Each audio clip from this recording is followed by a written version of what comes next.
Hey guys, it's that time of week. It's real estate roundup time. Let's have a look at the headline. New listings are way up, pricing is up, and the rates are down. Yes. We love when the rates come down, applications go up, sales go up. That's just what happens. Things become more affordable. So let's look at what happened in Lakeland and Central Florida in the last 7 days. The average home sold was a 3-bedroom, 2-bathroom house. That stayed level. The square footage went down slightly. It was 1828 square feet last week. This week is 1780 per square foot. However, the average pricing still went up. So we had an average sales price of $369,000 this week. Last week it was $351,000, and that's for an $18,000 increase. Last week the average listing price was $362,000. This week we're at $378,000. The days on the market crept up by almost a week to 74 days on the market. The sales price to list price actually went up from 97% to 98%. Please remember that that number is the percentage of the final listing price, not the first. So if it's listed at 600 and that list price gets down to 680 and the sales price gets down to 670. Sorry, did I do that right? Whatever they're doing. Anyway, as you see, whatever the final purchase and the final list price, that's the comparison. Also, it doesn't take into effect any closing cost assistance or other incentives given by the seller. This is just solely price. The listing price per square foot went way up to $210 per square foot, and the sold price per square foot went up by $17 per square foot, which is a big number, to $205 per square foot. So I'll be interested to see how this goes, because last week we had an increase, and I thought this week we'd see a decrease, and that has not happened. Let's have a look at the listing activity. So new listings went way up, more than double, almost double to 90. Lakeland, we need 100, so that's getting on pace. The sold listings actually went down to 51, and that makes sense because last week's number included the end of the month closings. This one did not. The new pendings also went up from 40 to 68. Again, we're short. However, we did add more inventory to the market than we took off the market.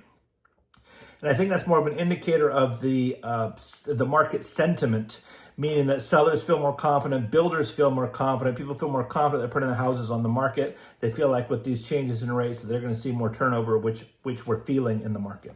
For Polk County, the new listings did double. It was 201 last week, new listing. This week was 403, so it's a big number. The sold listings went down to 177. The new pendings went up to 285. And again, in Polk County, we had more listings come on than removed from the market. Again, I believe that's a function of confidence in the market. If we look at the homes removed from the market, it was a massive change this week. Last week included the last day of the month, so a lot of listings expire, cancel, what have you. Last week we had 70 such listings. This week we only had 36. So we had fewer come off the market. We did expect that. Our housing supply is almost equilibrium, 5.62 months. 6 months is equilibrium. So we have almost the same amount of sellers as buyers in Lakeland. We're at 94% of the need, 6% shortage. Please make a note that the latest number we have is from November. So we'll see how December's numbers look when they come out, which is usually around the third of the week. Listings active only changed by 10. So even though we put a ton of listings back on the market, we did have pending sales, take them off the market, and we did have cancellations, et cetera, take them off those. So we only went up by 10 to 1,052 homes. Still not a massive number. The amount of listings that had a price drop went up dramatically. It was only 69 units last week. This week was 162, so a 93 unit increase. So those people who did not cancel their listings and still want to sell their house, 162 out of the 1,052 changed their price. And the interest rates went from 6.2 to 6.06.